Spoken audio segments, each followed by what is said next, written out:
Hey there, guys! It's Joseph One here, and we are on night four, four, four, four, four, four, four, four, four, four. Anyways, we are on night four of the Cards Against Humanity's 8 Sensible Gifts for Hanukkah, and let's jump right in. As always, let's just get right into this. Let's start off with the letter for the night four, and this time it is on thrift, and it's actually quite a bit of a lengthier letter than some of the other ones. So let's get right into this. Anyways, this is on thrift from.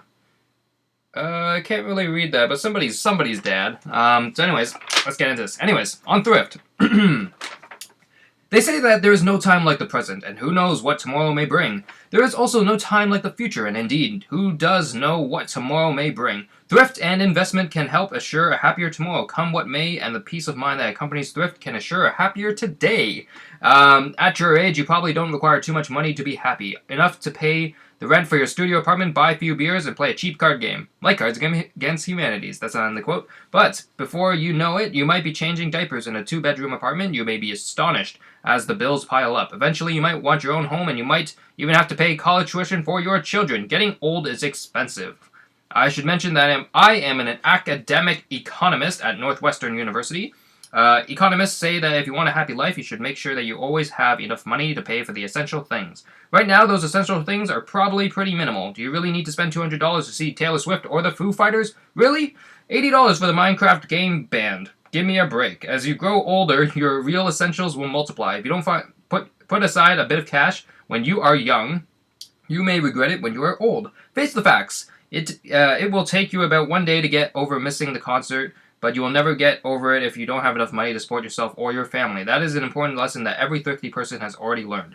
How much should you save? That varies according to your circumstances at your stage in life. A 25-year-old who makes $30,000 annually might find it difficult to put aside very much money. But there is no income threshold for prudence, and that 25-year-old can start an important habit and provide some future security. By saving just $1,000 annually, earning just 3%, that 25-year would have nearly $50,000 by age 50. An ample rainy day fund. Sadly, many Americans are not nearly so prudent. One survey found that 45% of working Americans have less than $10,000 in savings. An astonishing 28% have saved less than $1,000. Don't be those people.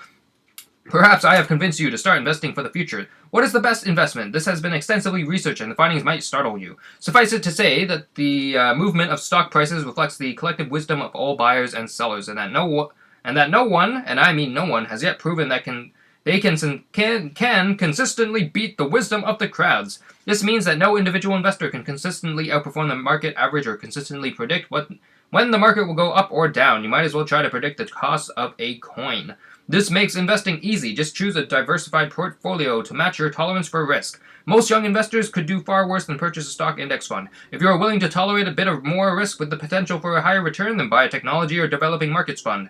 Want less risk and more of a guaranteed return? Then mix in a municipal bond fund. Whatever you do, don't try to pick individual winners unless you're doing it for fun. The brokerage fees will kill you, and you will almost surely earn less than if you stuck to index funds.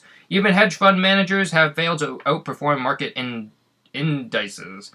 Being thrifty doesn't require extraordinary sacrifice. There is no need to wear a hair shirt today so you can afford a BMW in the future. But don't overspend today and leave the future up for grabs. Just put a little bit aside each month and let it grow. Years from now, when life has gotten way more expensive and unpredictable, your future self will be glad that you were so virtuous.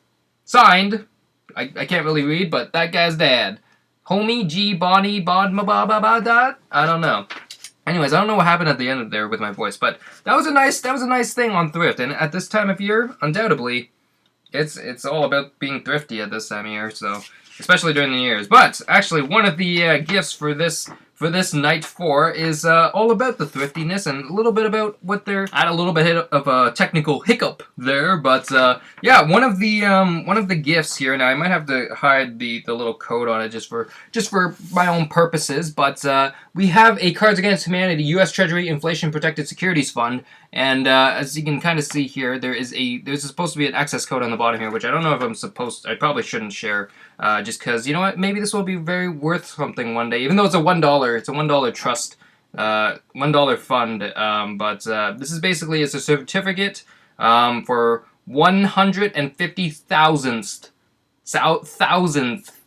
of the interest-bearing securities now in the hands of the trustees of the Cards Against Humanity U.S. Treasury Inflation Protected Securities Fund. So basically, it's kind of like a bond or a security trust for within stocks, I guess, within Cards Against Humanities. So one day, before, no later than the 15th of April 2017, you can access a certain code on this piece of paper that will let you sell said bond if it is valued at, it's valued at $1 at this moment, but at a certain time before then, you can cash it in basically. So maybe it'll be worth $2 or even $1,000.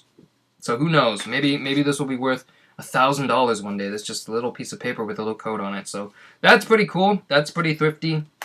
And on top of that, there's something also pretty cool. There's a pack of Cards Against Humanity card. This is the Jew pack, part 1. And I'm expecting then probably a pack 2 at some point. But there's some fun facts on there. 100% of the Cards Against Humanity writers are Jewish. And that's probably why they're celebrating the Hanukkah right now. And the other fun fact, Natalie Portman is a sex golem created by Jewish wizards over 2,000 years ago. So yeah, that is cool.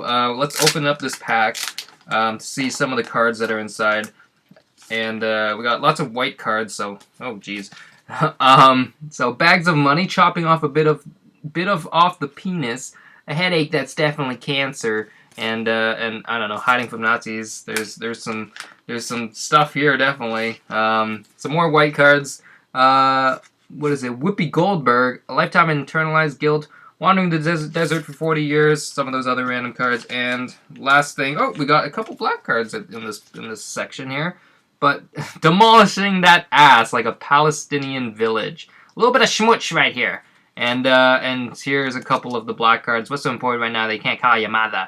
And can't you see the Jews are behind everything? The banks, the media, and even whatever else you want to put. So that's pretty rad. I always like some more Cards Against Humanity cards. Spices up a bit. So that was a pretty solid night 6 right there. You got some, basically you got some free money. And some cards, so that's a pretty solid night. It's definitely a nice change up from all those pairs of socks from the first 3 nights. So anyways, hopefully you enjoyed the video and await night night 5 I guess at this point. So thank you for watching this video. It's a bit longer than the other ones, but I'm excited for the next few nights and what the final 8th gift is gonna be. So let's get right on to this. Hopefully you enjoy the video. I'll see you in the next one. We'll see you in night 5. So I'll wave you goodbye for now. Peace out. Wah wah.